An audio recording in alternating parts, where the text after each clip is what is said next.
चलिए शुरू करते हैं आपके लिए स्पेशली हम पोषण चल रहे हैं। पोषण को इंग्लिश में क्या बोलते हैं? न्यूट्रिशन। तो चलिए शुरू करते हैं। जितने भी हैं इसमें विटामिन जितने भी हैं, विटामिन ए से लेके विटामिन के तक का हम अंत करेंगे, जिसमें vitamin B1, बी2, B3, B5, B6, बी7, बी9, B12 तक चलेंगे। हाँ, तो पहले सवाल है कि मानव शरीर में किस पोषक तत्व की कमी के कारण शारीरिक वृद्धि धीमी हो जाती है? तो प्रोटीन की कमी से हमारा जो शारीरिक वृद्धि होती है, ग्रोथ जो होती है, कम हो जाती है।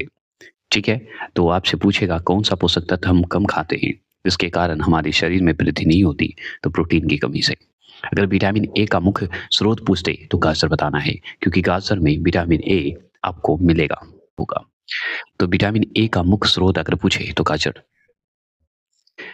आपसे ये भी सवाल पूछेगा कि विटामिन ए को रासायनिक नाम में अगर पूछे कि क्या बताइएगा, तो रेटिनॉल बता देना है। क्या बताना है? रेटिनॉल। और ये विटामिन ए किसके लिए इम्पोर्टेंट है? दृष्टि के लिए, आँख के लिए। आँखों के रंगों का संश्लेषण करने के लिए, वृद्धि करने के लिए, विकास करने के लिए, ये सब के लिए हमारा विटामिन ए बहुत ही इम्पोर्टेंट है। प्रोटीन एवं वसा दोनों की प्रचुरता किस खाद्य पदार्थ मतलब खाने वाले पदार्थ में होती है? तो मूँगफली में होती है। मूँगफली में आपको प्रोटीन भी और वसा भी दोनों में जो है आपको मिलेगा, जो कि मूँगफली में ही मिलेगा। यही बात बोल रही है, खाने वाली पदार्थ पूछ रहा है, खाद्य पदार्थ। अगर आपसे पूछे कि शरीर में त्वचा के नीचे जो विद्यमान होते हैं वसा, है ना? तो शरीर के त्वचा के नीचे विद्यमान वसा शरीर की ऊष्मा के ह्रास के विरुद्ध अवरोधक, ठीक है, का कार्य करती है। अवरोधक मतलब रोकने का कार्य करती है। तो आपके लिए बहुत ही ज़रूरी है, ऊष्मा का जो ह्रास होता है, उसके विरोध में अवरोधक का काम करती है। तो इम्पोर्टेंट है, तो इसलिए कहा जाता है कि वसा बहुत कम खाएँ। शरीर के अगर शरीर में बात करें, शरीर में ऊतकों की बात करें, टिश्यूज़ की बात करें, का निर्माण जो है किस पोषक तत्व से होता है? तो प्रोटीन से ही होता है। इसलिए कहा जाता है कि शरीर में वृद्धि अगर करना है तो प्रोटीन खाइए, तभी तो टिश्यू की वैल्यू बढ़ेगी, है ना? टिश्यू का निर्माण होगा, ऊतक का निर्माण होगा।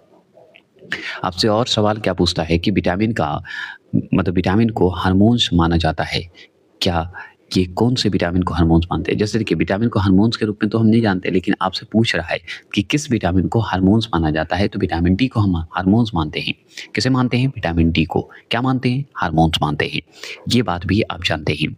अगर आपसे पूछेगा कि कौन-सा एंजाइम जो है, बताइए कौन-सा ऐसा एंजाइम है जो कि प्रोटीनों के पाचन में सहायक है? तो हम बताएँगे ट्रिप्सिन।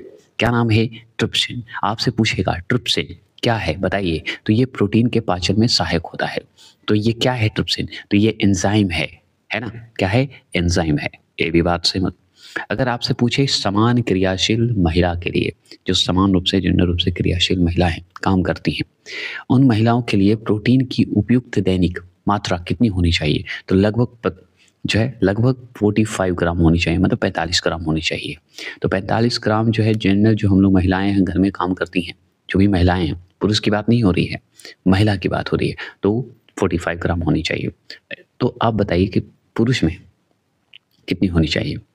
अगर मैं बात करूँ स्तनपान करवाने वाली माँ, जैसे समान क्रिया जो करती हैं उन महिलाओं के लिए प्रोटीन की बात करें तो 45, लेकिन जो स्तनपान करने वाली जो माँ होती हैं, जो बच्चे को दूध पिलाती हैं, को प्रतिदिन आहार में, खाने में, आहार मतलब खाना, खाने में लगभग 70 ग्राम प्रोटीन की आवश्यकता होती है।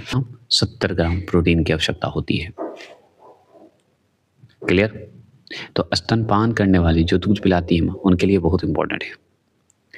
और भी बात करें तो देखिए लार की अगर बात करें तो लार जो है किसके पाचन में सहायक करता है? तो स्टार्च में करता है। तो आपसे पूछेगा स्टार्च क्या है? तो एक तरह से लार है ना।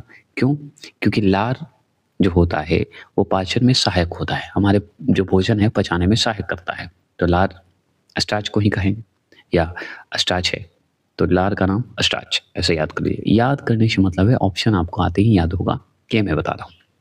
अब देखिए अगर हम बात करें अलसी, तीसी, अलसी, तीसी किसका प्रचुर स्रोत है? तो हम बताएँगे ओमेगा का, ओमेगा 3 का वसीय अम्ल है। तीसी खाए होंगे, लिनसीड खाए होंगे, है ना? तीसी खाए होंगे ना? तो तीसी में पूछ रहा है किसका प्रचुर स्रोत होता है? तो ओमेगा का, ओमेगा 3 का, क्योंकि वसीय अम्ल है। ओमेगा 3 वसीय अम्ल का प्रचुर स्रोत होता है। समझ गए? इसमें स्रोत मिलता है आप। अगर आपसे इसी में सवाल पूछते कि मानव शरीर में पाचन की अधिकांश क्रिया जो है किस अंग में संपन्न होती है, तो छोटी आंत में संपन्न हो जाती है। किसमें होती है? छोटी आंत में संपन्न हो जाती है। क्लियर बात? इस बात की बात करें तो और सुन लीजिए। और हम बात करें तो मांस की तुलना में, मांस जो होते हैं, मांस की तुलना में मछली को सुपाच्य और लाभदायक क्यों माना जाता है? जो मांस जो लोग खाते हैं, उनके लिए बताया जा रहा है कि मांस की तुलना में अगर देखा जाए तो मछली बहुत ही अच्छा है, पचाने में भी अच्छा है, लाभदायक भी होता है। तो ये बताइए क्यों माना जाता है? क्योंकि इसमें बहु असंतृप्त वसा अम्ल की उपस्थिति के कारण होता है। तो असंतृप्त वसा अम्ल की उपस्थिति के कारण होता है बहु। तो इसमें वसा का मात्रा क्या है, सही है कि गलत है? तो मांस में वसा का मात्रा जो है अधिक है, समझ गए? संतृप्त है उसमें, लेकिन मछली में थोड़ा असंतृप्त वाली बात होती है। तो ये अम्ल के कारण उपस्थित होते हैं, इसलिए बहुत ही सुपाच्य अपाचक होते हैं। मतलब आप डायरेक्ट समझिए कि वसा का जो है मात्रा थोड़ा कम होता है मांस के मुताबिक। क्लियर? अभी जानकारी लेते हैं। जानकारी में यही है कि दूध की जो है दूध, यहाँ पे देखिए बढ़िया से कर देता हूँ, थोड़ी-सी आवाज़ गूंजेंगे, नया रूम है इसलिए। दूध जो है किस बैक्टीरिया के कारण खराब हो जाता है? तो कौन-सा ऐसा बैक्टीरिया है, कौन-सा जीवाणु है जिसके कारण दूध खराब हो जाता है? तो लैक्टोबैसिलस के कारण हो जाता है। तो इसे हम लैक्टोबैसिलस बोल देंगे, तोड़ देंगे, लैक्टो को अलग कर देंगे, बैसिलस को अलग कर देंगे। तो बैसिलस के कारण, बैक्टीरिया के कारण दूध जो है खराब हो जाते हैं। तो सवाल तो ये पूछ दिया, आपसे ये भी पूछेगा कि फास्फोरस जो है, ये पूछेगा नहीं, बता रहा है कि फास्फोरस जो है शरीर में अम्लीयता मतलब एसिड रूप से एवं क्षारीयता, ठीक है, के मध्य जो है संतुलन बनाए रखता है। तो कौन संतुलन बनाता है? तो ये फास्फोरस बनाता है। और किस लिए बनाता है? जो हमारे शरीर में अम्लीय है, क्षारीय है, मतलब अम्लीय रूप से, क्षारीय रूप से उसके मध्य में बैलेंस बना के चलता है, संतुलन बना के रखता है। और ये कौन करता है? फास्फोरस का काम है। ठीक है? तो फास्फोरस हमारे लिए बहुत इंपॉर्टेंट है। अगर पूछे पालक के पत्तों की बात करेंगे, तो पालक के पत्तों में किस पोषक तत्व, कौन से न्यूट्रिशन की बात हो रही है? तो किस पोषक तत्व की मात्रा सबसे अधिक होती है? तो पालक में हमारा लौह, आयरन की जो है तत्व सबसे अधिक होती है। तो लौह होता है। किसमें लौह पाया जाता है? तो हम बताएँगे लौह पाया जाता है पालक के पत्ते में। ये पोषक तत्व के लिए बहुत ही अच्छा है और सबसे अधिक होता है इसमें लोहा, आयरन। अगर पूछे कौन-सा एंजाइम जो है दूध प्रोटीन को पचाने में सहायक है, तो हम बताएँगे ये इसका नाम सुने होंगे रेनिन। ठीक है? रेनिन जो है ये हमारे शरीर के दूध को पचाने में काम करता है और दूध को पचाने में ये प्रोटीन है, तो प्रोटीन को पचाने में सहायक करता है रेनिन। तो दूध क्या है? दूध प्रोटीन को पचाने में अगर पूछे तो प्रोटीन हो गया दूध, है ना? एक तरह से प्रोटीन के रूप में हम लोग इस्तेमाल करते हैं, एनर्जी के रूप में। तो प्रोटीन अगर बात करें, मतलब प्रोटीन क्या है? हमारे शरीर की वृद्धि के लिए अच्छा होता है, तो वही है। तो याद रखिएगा इसमें एंजाइम पूछते हैं, एंजाइम पूछते हैं, तो कौन-सा एंजाइम है? रेनिन एंजाइम है। तो मानव शरीर में विटामिन ए किस अंग में भंडारित होता है? तो विटामिन ए पूछ रहा है, तो लीवर में होता है क्योंकि यकृत के लिए इम्पोर्टेंट होता है। तो आपसे पूछेगा कि मानव शरीर का अंग जो है, कौन-सा ऐसा अंग है जिसमें विटामिन होता है? क्योंकि विटामिन तो बाहर से लेते हैं ना, विटामिन तो शरीर में नहीं होता है, लेकिन इसमें विटामिन पूछ रहा है, तो हमारे शरीर में ये लीवर में विटामिन ए आपको पाया जाएगा। किसमें? विटामिन ए में भंडारित होगा, रखा जाएगा। क्लियर? ऐसे सवाल पूछेंगे, जवाब दीजिएगा। अगर आपसे पूछेगा अधिकांश प्राणियों के, ठीक है, अधिकांश प्राणियों के जीवित पदार्थ का लगभग 80% कितना प्रतिशत? 80% पदार्थ क्या है? प्रोटीन ही तो है। क्या है? प्रोटीन है। क्लियर? तो प्रोटीन है। बाहरी आवाज़ के लिए सॉरी। सेब का, सेब जो है फल, सेब का हृदय रोगियों के लिए विशेष महत्व क्यों है? तो सेब बताइए हृदय रोगियों के लिए सबसे महत्व क्यों है बताइए तो? तो ये पोटेशियम का स्रोत होने के कारण होता है। तो पोटेशियम इसमें होते हैं, पोटेशियम का स्रोत होते हैं, इसमें मिलते हैं, इसके कारण होते हैं हृदय रोगी जो होते हैं, उनके लिए बहुत इंपॉर्टेंट होते हैं सेब। एक सेब अवश्य खाएँ। समझ गए? तो चलिए, अगर और बात करें हम लोग तो चलते हैं और भी जानकारी लेते हैं। तो दूध के प्रोटीन और कार्बोहाइड्रेट के अतिरिक्त कैल्शियम और पोटेशियम तत्व भी सम्मिलित होते हैं। समझ गए हम लोग। सबसे इम्पोर्टेंट बात कि दूध में प्रोटीन और कार्बोहाइड्रेट के अतिरिक्त कैल्शियम और पोटाश तत्व भी आपको सम्मिलित होंगे। अगर और बात करें तो प्रोटीन की अधिकतम मात्रा अगर पूछे किस में पाई जाती है, तो हम बताएंगे सोयाबीन में पाई जाती है। अगर आपसे यही बात पूछ रहा है कि अल्फा क्रेटीन जो है नामक प्रोटीन जो है शरीर के किस अंग में आपको मिलेगा या पाया जाता है, तो हम बताएंगे त्वचा में। तो आपसे पूछेगा कि शरीर का कौन सा ऐसा अंग है जिसमें अल्फा क्रेटीन पाया जाएगा और ये भी प्रोटीन होता है, तो हम बताएंगे स्किन में, त्वचा में। क्लियर हो गए? अगर आपसे यही सवाल फिर से घुमा के दूसरे ढंग से पूछता, तो हम आगे बताएँगे। आगे तो ये जान लीजिए गेहूँ में कौन-सा प्रोटीन पाया जाता है? तो गेहूँ में जैसे ही प्रोटीन का शब्द आएगा, तो हम बताएँगे ग्लूटेन बता देंगे। क्या बताएँगे? ग्लूटेन की बात करेंगे। अगर और भी सवाल की हम बात करें, तो हम जानते हैं जैसे अल्फा केराटिन के बारे में पढ़े कि त्वचा के लिए ये पाए जाने वाला है। उसी तरह हम ये बात करेंगे कि गाय का जो दूध होता है, गाय का दूध बीटा कैरोटीन उसमें उपस्थित होता है। किसमें? गाय के दूध में। और जब बीटा कैरोटीन उपस्थित होता है, इसके कारण क्या होता है कि हल्का पीला रंग का होता है। क्या होता है? हल्का पीला रंग का। क्या? गाय का दूध। याद रखिएगा, किसके कारण? बीटा कैरोटीन के कारण होता है। ये बात तो आप जानते हैं। अगर और इसी में पूछे कि दूध का जो श्वेत रंग है, किसकी उपस्थिति के कारण होता है? तो देखिए, बीटा कैरोटीन के कारण हल्का पीला हो जाता है। लेकिन सफ़ेद अगर पूछे, व्हाइट कलर पूछे, तो हम बताएँगे कैसीन नामक प्रोटीन के कारण ही होता है।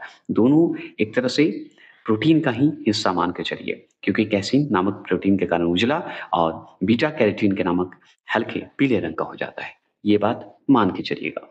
अगर इसी में सवाल और पूछते आपसे कि बताइए कि किसमें विटामिन सी की मात्रा सर्वाधिक होती है? तो किसमें विटामिन सी की मात्रा जो है सर्वाधिक आपको मिलेगी, बता सकते हैं? तो हम बताएँगे कि आँवला जो है आप खाए होंगे, तो आँवला खाते होंगे, आँवला में विटामिन सी की मात्रा आपको दिखेगी। इसी तरह विटामिन डी का प्रमुख अगर पूछे क्या स्रोत है, तो सूर्य की किरण के कारण इसका प्रमुख स्रोत हम मानते हैं। तो हमको विटामिन डी अगर लेना है, तो आप चले जाइए सूर्य में, धूप में बैठिए, आपको मिलेगा। इसी तरह विटामिन का निर्माण जो है हमारे शरीर में होता है, तो विटामिन डी व विटामिन बी 3 में होता है। तो विटामिन डी और विटामिन बी 3 में आपको दिखेगा। अगर इसी तरह पूछे कौन-सा विटामिन जो है किसी स्वप्न को यहाँ पे बढ़िया से जानते हैं। देखिए विटामिन डी में ही आपका शरीर से संबंधित अगर पूछे तो विटामिन डी और विटामिन बी 3 भी इम्पोर्टेंट है ना? जैसे डी है उसी तरह। और भी बात करें कौन-सा विटामिन है जो कि किसी स्वप्न को पर्याप्त अवधि तक याद रखने में सहायक करता है, तो विटामिन बी 6 याद रखिएगा। ये सब सवाल पूछा है, लेकिन आप लोग कभी अभी तक नहीं सुने होंगे। अगर एनसीईआरटी आप मेरा पढ़ाया हुआ देख रहे हैं, तो आप ज़रूर सुनिएगा। तो आपसे यही सवाल पूछ रहा है कि कौन-सा ऐसा विटामिन है, जो किसी स्वप्न को पर्याप्त करने या प्राप्त अवधि याद रखने में सहायक होता है, तो विटामिन बी 6 होता है। क्या होता है? विटामिन बी 6 होता है। तो विटामिन बी 6 के कारण क्या होता है, जो हम स्वप्न देखते हैं, जो ड्रीम देखते हैं या किसी के बारे में सोचते हैं, वो याद करने का क्षमता देता है। और भी बात करें हम, तो इसी में और बात करेंगे, तो देखिए सब्जियों से मुख्यतः अगर पूछे कि हमें प्राप्त होता है, तो विटामिन प्राप्त होता है। तो सब्जी से हमको विटामिन ही प्राप्त होता है। हर तरह का विटामिन मिल जाएगा आपको, है ना? जैसे गाजर में विटामिन ए पाया जाता है, उसी तरह विटामिन सी पाया जाता है आँवला में, तो इस तरह का आपको सब चीज़ में टमाटर में कौन-सा विटामिन पाया जाता है, ये बताइएगा। 1 गिलास अगर पानी पीने से कितना कैलोरी मिलता है बताइए तो? 0 कैलोरी, पानी से कुछ नहीं होगा, कैलोरी पानी से नहीं मिलता है, लेकिन हमारा शरीर पानी से ही बना है, लेकिन महत्व रखता है। देखिए, बासमती हम लोग चावल खाते होंगे, अवश्य खाते होंगे, लेकिन चावल का नाम नहीं जानते होंगे, लेकिन बासमती चावल खाते हैं। तो बासमती चावल के दाने जो है पकाने पर लंबे क्यों हो जाते हैं? देखे होंगे पुलाव-वुलाव में इस्तेमाल भी करते हैं हम लोग। तो पुलाव का अलग नाम दे दिया गया है, लेकिन बासमती चावल जो है पकाइएगा ना तो लंबा जैसा दिखेगा। तो बताइए उस कारण कारण क्या है? तो हमको नहीं पता, लेकिन हम बताएँगे यहाँ पे किसकी उपस्थिति के कारण होता है? तो एमाइलेज के कारण होता है। तो एमाइलेज की उपस्थिति के कारण बासमती चावल का पकने पर उसके दाने जो हैं लंबे दिखाई देते हैं, लंबे हो जाते हैं। अगर दूध में कौन-सा सैकेराइड उपस्थित होता है, तो लैक्टोज़ होता है।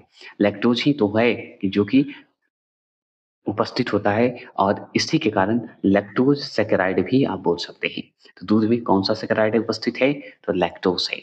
अगर इसी में पूछे कि विटामिन की कमी से, कौन-सी विटामिन की कमी से अस्कार्बिक रोग होता है? तो विटामिन सी की कमी से होता है। इसे विटामिन सी का रासायनिक नाम भी अस्कार्बिक अम्ल ही बोलते हैं और आंवले में सबसे ज़्यादा मिलता है। इसलिए विटामिन सी की कमी से अस्कार्बिक रोग हो जाता है और इसका रासायनिक नाम भी अस्कार्बिक ही है। क्लियर? कोई दिक्कत तो नहीं होनी चाहिए। चलिए, विटामिन डी का बताइए तो रासायनिक नाम? तो हम बताएँगे कैल्सीफेरॉल बता देंगे। इसी तरह विटामिन ई का पूछते हैं आपसे रासायनिक नाम, तो टोकोफेरॉल बता देना है। इसी तरह विटामिन के का पूछते तो फिलोक्विनोन बता देना है। फिलो अलग कर दीजिए, फिल कीजिए विटामिन के को और क्यून को अलग कर दिया, नोन अलग कर दीजिए। तो फिलोक्विनोन कर देंगे। क्लियर? आगे सवाल क्या है? देखिए, आगे सवाल है आपका हेपेटाइटिस मानव शरीर के किस अंग को प्रभावित करता है? तो हम बताएँगे यकृत को प्रभावित करता है। यकृत मतलब लिवर को प्रभावित करता है। तो कौन करता है? हेपेटाइटिस। तो आप सुनेंगे हेपेटाइटिस बी, है ना? सुने होंगे। तो याद रखिएगा हेपेटाइटिस अगर पूछे कि मानव शरीर का कौन-सा अंग प्रभावित कर रहा है? तो हम बताएँगे यकृत को प्रभावित कर रहा है। अगर मैं बात करूँ किसके संश्लेषण में विटामिन के की विशिष्ट भूमिका होती है, तो हम बताएँगे प्रोथ्रोम्बिन की होती है। और बात करें तो जैसे देखिए पौधों व जंतुओं, तो पौधों या जंतुओं की बात हो, पौधा हो या जंतु हो, में कार्बोहाइड्रेट का संचयन किस रूप में होता है? मतलब कार्बोहाइड्रेट कैसे काम करता है? किस रूप में कार्य करता है? तो हम बताएँगे कि पौधों में स्टार्च के रूप में तथा जंतुओं में ग्लाइकोजन के रूप में काम करता है। तो जंतु में अगर पूछेगा तो ग्लाइकोजन समझ के कहिएगा कि हाइड्रोजन अपना काम करता है, संचय करता है और पौधों में अगर पूछे तो हम बताएँगे पौधे मतलब पादप, पादप में पूछे तो स्टार्च के रूप में कार्य करता है। कौन? कार्बोहाइड्रेट। कौन? कार्बोहाइड्रेट। अगर इसी तरह पूछे कि विटामिन होते हैं, तो विटामिन होता है क्या? तो विटामिन जो है आवश्यक कार्बनिक यौगिक जो एकदम ज़रूरी है, उसकी कार्बनिक यौगिक जिनका संश्लेषण शरीर में नहीं होता है। तो विटामिन का जो संश्लेषण जो होता है, वो शरीर में नहीं होता है। आप देखे होंगे कि विटामिन बाहरी तौर पे लिया जाता है ना? जैसे फल के रूप में, कुछ के रूप में हम मतलब खाते हैं विटामिन को, ग्रहण करते हैं, तो यही है। तो संश्लेषण शरीर में नहीं होगा ये, ठीक है? क्लियर। ग्रहण करेंगे तभी एक्टिविटी होगा। इसका काम यकृत में जो है एकत्रित होता है, आपको पता है ना विटामिन का? अब और सवाल समझते हैं। और सवाल क्या है? और सवाल है कि कैसिमिर फंक ने किस पोषक तत्व की खोज की थी? तो हम बताएँगे विटामिन की खोज की थी। तो कैसिमिर फंक जो है ने किस पोषक तत्व की खोज की थी? तो विटामिन की खोज की थी। ये इम्पोर्टेंट बात याद रखिएगा। अगर आपसे पूछे विटामिन, देखिए फंक पूछता है, डायरेक्ट आप पूरा नाम नहीं जानते होंगे। पूरा नाम अगर जानते हैं तो अच्छी बात है और जानते ही होंगे, पढ़ रहे हैं तो। अगर नहीं जानते तो सुन लीजिए, कैसिमिर नाम के जो फंक व्यक्ति थे, वो खोजे थे विटामिन की खोज किए थे। बस इतना जान लीजिए। अगर आप पूछे विटामिन ए से संपन्न खाद्य पदार्थ से होते हैं, तो विटामिन ए से जो है कौन से पदार्थ होंगे या कौन-सा चीज़ होगा जुड़ा हुआ विटामिन ए से, वो सवाल आपसे पूछ रहा है। ये नहीं कि ज़रूरी है कि खाद्य पदार्थ कौन से हैं। जैसे खाद्य पदार्थ में तो हम गाजर लगा देंगे, पालक लगा देंगे, है ना? शक्कर कैद एक होता है, शकरकंद बोल दे सकते हैं। यकृत तेल, कॉड यकृत तेल भी आपका जो है विटामिन ए उसमें आपको मिलेगा। कॉड यकृत तेल, जैसे मछली के तेल में आप बताइए कौन-सा विटामिन मिलता है? कमेंट कर सकते हैं। तो यकृत जो लीवर है, कॉड तेल, उसमें भी आपको विटामिन ए मिलता है जो कि लीवर से संबंधित है, आप जानते ही हैं। तो ये हो गए गाजर, पालक ये सभी सवाल आपसे पूछ सकता है। तो आपको याद रखिए फल-फ्रूट में पूछे तो ये ठीक है। अगर और भी पूछे तो हमारे जो कॉड जो यकृत तेल कहिए एक तरह से, है ना? उसमें। अगर बात करें मनुष्य में विटामिन ए की कमी से रतौंधी जो है होती है, ये हम जानते हैं। विटामिन ए की कमी अगर हो जाए तो रतौंधी होने की संभावना होती है। अगर पूछे शारीरिक वृद्धि, जो शारीरिक हमारा वृद्धि होता है या बाहर में कमी आती है, ये सब विटामिन ए की कमी से हो रहा है। हमारे शरीर में वृद्धि हो रहा है। देखिए शारीरिक वृद्धि होना, ग्रोथ होना, ये भी विटामिन ए की है। बाहर में कमी होना, ये भी हमारा जो है शारीरिक विटामिन ए की कमी के कारण होता है। अब रतौंधी है तो हमारे आँखों से संबंधित होगा, कॉर्निया से संबंधित, कॉर्निया को प्रभावित करता है। त्वचा संबंधी रोग भी उत्पन्न हो जाते हैं विटामिन ए की कमी से। देखिए विटामिन की कमी से बहुत सारे शरीर में रोग होते ही हैं, त्वचा से बीमारी हो सकते हैं, आँखों से हो सकते हैं, लेकिन इम्पोर्टेंट जो है विटामिन ए से अगर पूछे तो आँख को प्रभावित करता है, शरीर की वृद्धि और भार को कम करने की कोशिश करता है। जैसे विटामिन डी भी हमारा जो है ग्रोथ में दिक्कत करती है ना? तो उसी तरह ये भी है।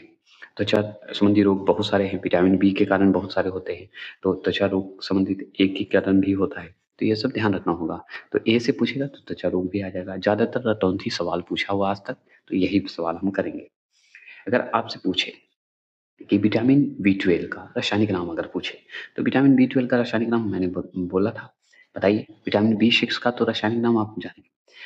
तो देखिए, अब बात करते हैं विटामिन बी 1, सिर्फ सुनिए।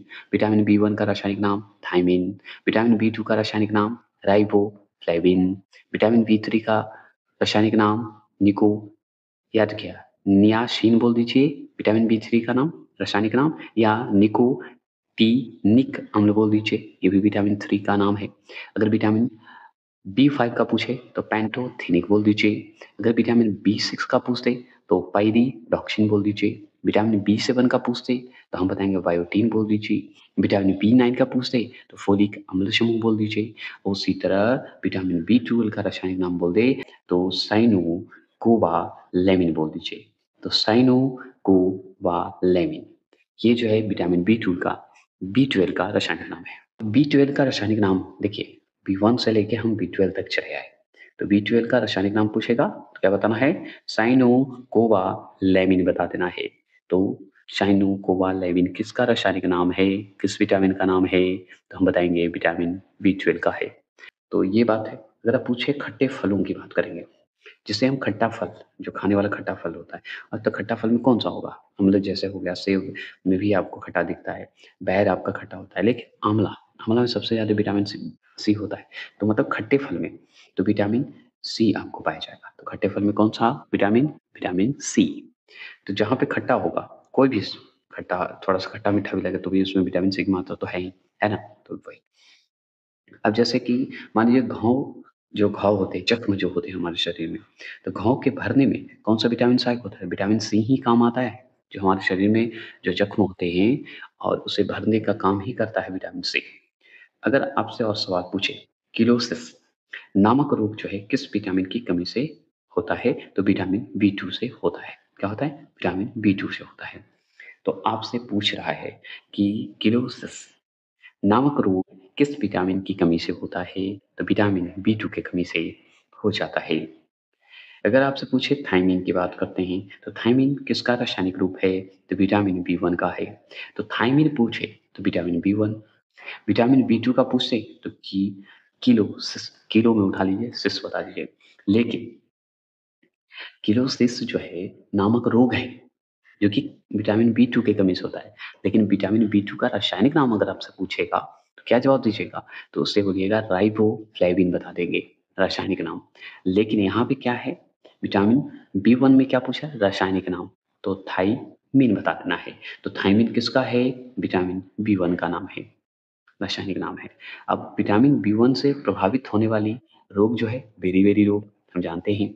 और किलोसिस तो हम पढ़ लिए, विटामिन बी 2 की कमी से होता है।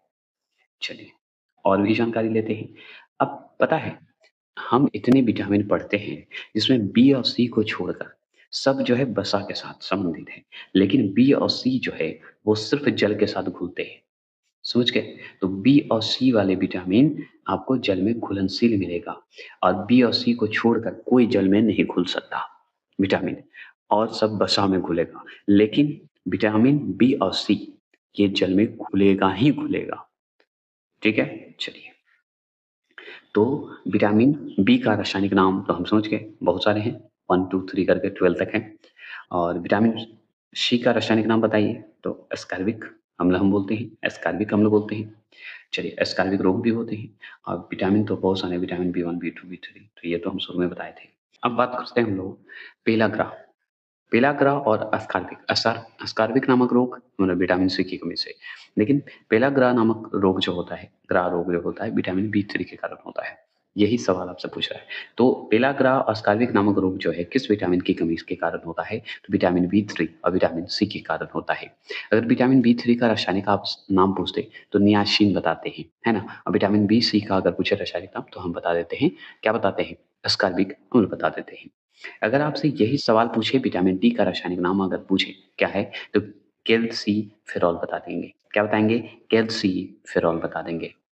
ठीक है? तो विटामिन डी का रासायनिक नाम अगर पूछे तो कैल्सिफेरॉल बता देना है, ये बात आप ध्यान रखना होगा। अगर यही सवाल आपसे पूछे विटामिन डी की कमी से कौन-सा रोग होता है, रिकेटस रिकेटस नामक रोग हो जाता है। तो विटामिन डी की कमी से कौन-सा रोग होता है? रिकेटस रोग होता है, सूखा रोग होता है। अगर विटामिन डी का रासायनिक नाम आपसे पूछ दें, तो हम बताएँगे कैल्सिफेरॉल बता देना है, क्लियर हो गए। अगर आपसे यही सवाल पूछा है कि रक्त का थक्का बनने में विटामिन के की आवश्यकता होती है। सही बात है, रक्त का थक्का अगर बनाना है या बनने में विटामिन के की आवश्यकता होती है। विटामिन के का रासायनिक नाम अगर पूछे तो फिलोक्विनोन बता देना है, ठीक है? तो विटामिन के का रासायनिक नाम पूछे तो विटामिन के का रासायनिक नाम फिलोक्विनोन बता देना है। हरी पत्ती, अंडा, टमाटर, यकृत जो लीवर है या तो क्या गोभी, सोयाबीन, आंत के बैक्टीरिया ये सब जो है विटामिन के का स्रोत है। यकृत लीवर में सारा विटामिन का असर ही है, वही तो पाचन करने का काम करता है कि नहीं? तो याद रखना है। अगर बात करेंगे कि चोट पर जो रक्त का थक्का न जमने से अधिक रक्त जो बहाव होता है, ये कमी होती है अगर विटामिन के नहीं हो तो, अगर कमी होता, ठीक है? ये है। तो रक्त का थक्का बनाने में विटामिन के की आवश्यकता होती है। किस विटामिन की कमी से शरीर का प्रतिरक्षा प्रणाली तथा जनन क्षमता कम होते हैं? तो हम जानते हैं विटामिन ई के कारण हो जाते हैं। तो विटामिन ए ई की कमी से आपका जनन क्षमता कम हो जाएगा, शरीर की प्रतिरक्षा प्रणाली कम हो जाएगी। तो विटामिन ई टोकोफेरॉल इसका रासायनिक नाम है। तो विटामिन ई का रासायनिक नाम टोकोफेरॉल बता देना है। संक्रमण रोधी विटामिन की बात करें तो संक्रमण रोधी विटामिन किससे कहते हैं? तो विटामिन ए को कहते हैं। अब देखिए, इसी में देखते हैं, तो किस विटामिन में कोबाल्ट पाया जाता है? तो विटामिन बी12 में पाया जाता है। तो विटामिन बी12 में आपको कोबाल्ट पाया जाएगा, ये बात ध्यान रखिएगा। तो किस विटामिन में कोबाल्ट पाया जाता है? तो आप बताइएगा विटामिन बी12 में पाया जाता है। अनाज के छिलके में अनाज का जो छिलका है, अनाज के छिलके में मुख्यतः कौन-सा विटामिन पाया जाता है? तो थायमिन बी1 पाया जाता है। तो थायमिन बी1 किसमें पाया जाता है? तो हम बताएँगे विटामिन बी1 में पाया जाता है। क्लियर? अगर इसी तरह पूछे कि भोजन में रेशों का महत्व, तो भोजन में जो रेशों का महत्व होता है इम्पोर्टेंट ऑफ फाइबर्स फूड जो होते हैं, तो याद रखिएगा भोजन में रेशों का अधिकता पाचन क्रिया में सहायक होता है, पचाने में काम करता है। याद रखिएगा। अगर पूछे रेशा युक्त भोजन हो, मतलब रेशा युक्त भोजन हो, उसमें रेशा युक्त हो, तो ग्लूकोज की मात्रा कम होती रहती है, जिससे आंतों में क्या होता है? ह्यूमन बनाने की संभावना कम हो जाती है। तो ये बात तुम समझिए। अब हम जो पढ़ेंगे, अब पढ़ेंगे कि दीर्घ मात्रिक खनिज जिसे माइक्रो मिनरल्स बोलते हैं। जैसे कि हम बात कर लेते हैं और जानकारी लेते हैं, जैसे खनिज तत्व का हम देख रहे हैं जिसमें कैल्शियम, कैल्शियम को शॉर्ट में हम सीए बोलते हैं, ठीक है? तो कैल्शियम में अगर पूछे इम्पोर्टेंट क्या है, तो दाँतों और अस्थियों की रचना और रुधिर स्कंदन जिसे ब्लड क्लॉटिंग बोलते हैं और तंत्रिकाओं एवं पेशियों के कार्य में काम आता है, कैल्शियम अगर है तो। तो दाँत के लिए तो कैल्शियम इम्पोर्टेंट है, हड्डियों के लिए कैल्शियम इम्पोर्टेंट है, ब्लड क्लॉटिंग के लिए भी कैल्शियम उसमें कैल्शियम की मात्रा होनी आवश्यक है, तंत्रिकाओं एवं पेशियों के लिए कैल्शियम है। तो ये सब जो है अगर है, तो हमारे जीवन में लंबा समय तक जी सकते हैं, अन्यथा नहीं जी सकते और लंबा समय तक रहने वाला ये सब खनिज है। अगर मैं बात करूँ फास्फोरस का, जिसे हम पी से इंडिकेट करते हैं, सिंबल पी बताते हैं। इसमें भी अगर याद किया कैल्शियम और फास्फोरस है, तो दाँत और हड्डी तो दिक्कत होगा ही नहीं। तो दाँत और हड्डी की रचना में बहुत महत्वपूर्ण निभाता है भूमिका निभाता है कैल्शियम और फास्फोरस।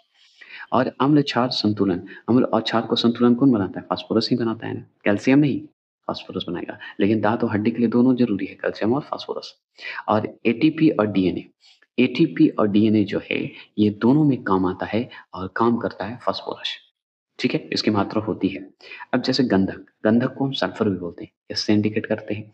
तो गंधक, सल्फर भी होना हमारे लिए ज़रूरी है। क्यों ज़रूरी है? क्योंकि अनेक अमीनो जो अम्ल होते हैं तथा कुछ हार्मोन्स एवं विटामिन्स की घटक को मतलब सुरक्षित रखता है, उसमें आपको मिलेगा, कुछ हार्मोन्स में आपको मिलेगा सल्फर, विटामिनों के घटक में मिलेगा, अमीनो अम्ल, ठीक है? अनेक अमीनो अम्ल होते हैं, उसमें आपको सल्फर मिलेगा। तो ये सब जो है ज़रूरी है। जैसे मान लीजिए फास्फोरस पढ़ लिए, कैल्शियम इम्पोर्टेंट है, मान लीजिए गंधक इम्पोर्टेंट है, तो पोटेशियम भी इम्पोर्टेंट है जिसे हम फिर से बताते हैं। पोटेशियम को के से इंडिकेट करते हैं। तो पोटेशियम के में अम्ल क्षार को संतुलन ए भी करता है। तो आपसे ये भी पूछेगा कि अम्ल क्षार का संतुलन जैसे फास्फोरस करता है उसी तरह पोटेशियम भी करता है, मतलब पोटेशियम भी उसके में सम्मिलित है, हमारे लिए शरीर के लिए इंपॉर्टेंट है। और जल का संतुलन भी पोटेशियम करता है, जल का संतुलन पोटेशियम ही करता है, फास्फोरस के बारे में नहीं बताया गया है, तो ये भी ध्यान रखना है। और तंत्रिका जो तंत्र होते हैं, तंत्रिकाओं का कार्यकी बोलिए, ठीक है? तो कार्य करने का मोर्फोलॉजी टाइप का बोलते हैं, कार्यकीय मतलब मोर्फोलॉजी। तो तंत्रिकाओं के कार्यों के लिए बड़ी भूमिका निभाता है, तो ये इंपॉर्टेंट है। चलिए, अब जैसे क्लोरीन की बात करते हैं, क्लोरीन को हम Cl से इंडिकेट करते हैं। तो क्लोरीन का जो है जठर रस का अम्ल क्षार संतुलन बताते हैं। क्षार संतुलन करने का काम हमारा क्लोरीन का होता है, ठीक है? ये महत्वपूर्ण हमारा तत्व है। और तत्व कहिए, खनिज कहिए, कोई दिक्कत नहीं। अब देखिए सोडियम भी हमारे शरीर के लिए बहुत इम्पोर्टेंट है। तो सोडियम की अगर बात करें तो ये भी अम्ल क्षार का संतुलन करता है, जन संतुलन करता है, तंत्रिकाओं का या कार्यकीय काम करता है तंत्रिकाओं के लिए। तो ये सब के लिए सोडियम, पोटेशियम, फास्फोरस ये सब इम्पोर्टेंट है। जैसे मैग्नीशियम की बात करें तो मैग्नीशियम को कैसे भूल जाएगा? जैसे Mg से इंडिकेट करते हैं। तो मैग्नीशियम की बात करें तो एटीपी पर आश्रित है। अपचयी क्रियाओं के एंजाइम का सह घटक होता है, कोफैक्टर होता है, फैक्ट्री के कोफैक्टर कह लीजिए, काम करता है। एटी एटीपी पर आश्रित होता है। ग्लाइकोलाइसिस का जो है आप देख रहे हैं, इसमें महत्वपूर्ण महत्व रखता है मैग्नीशियम, ठीक है? ग्लाइकोलाइसिस के लिए महत्व रखता है, उपापचय के लिए महत्व रखता है। अब इसी तरह हम चलते हैं, यहाँ पे देख लीजिए, खनिज है और प्रमुख स्रोत है। जैसे में लौह मतलब लोहा या लौह बोल दीजिए या आयरन बोल दीजिए, ये केला और खजूर में आपको मिलेगा। तो केला और खजूर खाइए तो आपको लौह की मात्रा मिलेगी। पोटेशियम आपको कहाँ मिलेगा, कैसे मिलेगा? तो ये पालक खाइए तो आपको पोटेशियम मिलेगा। आयोडीन भाई आयोडीन युक्त समान नमक खाइए, कोई दिक्कत नहीं, आयोडीन आपको मिल जाएगा, है ना? और कैल्शियम आपको पूछे तो दूध और अंडा खाइए, आपको कैल्शियम मिल जाएगा। तो कैल्शियम की अगर कमी हो तो दूध और अंडा खा जाइए, जो अंडा खाते हैं, जो नहीं खाते उनके लिए दूध और भी है, मिलेगा। चलिए, अगर और हम बात करें तो कौन-सा तत्व जो है किडनी में पत्थरी को बनाने से रोकता है? तो मैग्नीशियम रोकता है, ठीक है? क्या रोकता है? मैग्नीशियम रोकता है। अगर इसी तरह पूछते हैं कि कौन-सा फल जो है स्कर्वी के उपचार के लिए उपयोगी है? तो आंवला, ठीक है? आंवला ही है, क्योंकि आंवला में विटामिन सी होती है, तो स्कर्विक रोग जो है विटामिन सी की कमी से होता है, हम जानते हैं। चलिए, क्लियर? ये हमारे क्लियर हो गए। और भी जानकारी लेते हैं थोड़ा-मोड़ा, और ये खत्म तो नहीं होंगे, क्योंकि फिर उसके बाद विटामिन के काज आएँगे। तो विटामिन स्पेशल हम टॉपिक पढ़ेंगे। आगे तो ये टॉपिक हम देखते हैं, दे देते हैं आपको, फिर विटामिन का सबसे इम्पोर्टेंट पढ़ेंगे। इसी में विटामिन के काज स्पेशल चैप्टर बना देंगे, आसान रहेगा आपके लिए। कौन-सा तत्व जो है किडनी में पत्थरी को बनाने से रोकता है? तो मैग्नीशियम रोकता है। तो कौन-सा ऐसा तत्व होना ज़रूरी है कि हमारे शरीर में जो किडनी हो जाती है, किडनी में जो पत्थरी हो जाते हैं, सॉरी किडनी तो रहता ही है, किडनी में पत्थरी होते हैं, तो उसमें मैग्नीशियम बचाता है पत्थरी से, है ना? अगर मान लीजिए आंवला की बात करें, अरे भाई आंवला हम जान गए, आंवला में विटामिन सी होगा तो स्कैबिक रोग होता है ना? तो कौन-सा फल जो है स्कर्वी रोग का उपचार के उपयोगी है? तो आंवला खाइए ना, स्कर्वी रोग होगा ही नहीं, है कि नहीं? चलिए, अगर मैं बात करूँ कि एक संतुलित आहार में विभिन्न पोषक तत्व जो हैं, किस अनुपात में होने चाहिए? तो 1/2 प्रोटीन, 1/4 वसा, याद रखिएगा फैट जिसे बोलते हैं, और 3/5 कार्बोहाइड्रेट होना आवश्यक है। तो संतुलित अगर आहार रखना है तो 1/2 प्रोटीन लीजिए, 1/4 वसा लीजिए और 3.5 कार्बोहाइड्रेट लीजिए। अनुपात रेशियो के लिए बता रहा हूँ। अगर इसी में पूछे किस पोषक तत्व में या किस पोषक तत्व से प्रति ग्राम सर्वाधिक ऊर्जा प्राप्त होती है? तो वसा से ही होती है, फैट से होता है। क्लियर? अगर आपसे इसी में पूछे किसकी कमी से क्रिटिनिज़म जिसे मंदबुद्धि या बौना रोग हो जाता है? तो आयोडीन की कमी से ही होता है मंदबुद्धि और बौनापन हो जाता है। कौन-सा विटामिन जो है शरीर को रोगों से प्रतिरक्षा प्रदान करता है? तो विटामिन ए, ठीक है? तो विटामिन ए के कारण जो है शरीर के रोग को प्रतिरक्षा प्रदान करता है। अब चलेंगे नेक्स्ट टॉपिक आएँगे विटामिन के कार्य और इसकी बात करेंगे। तो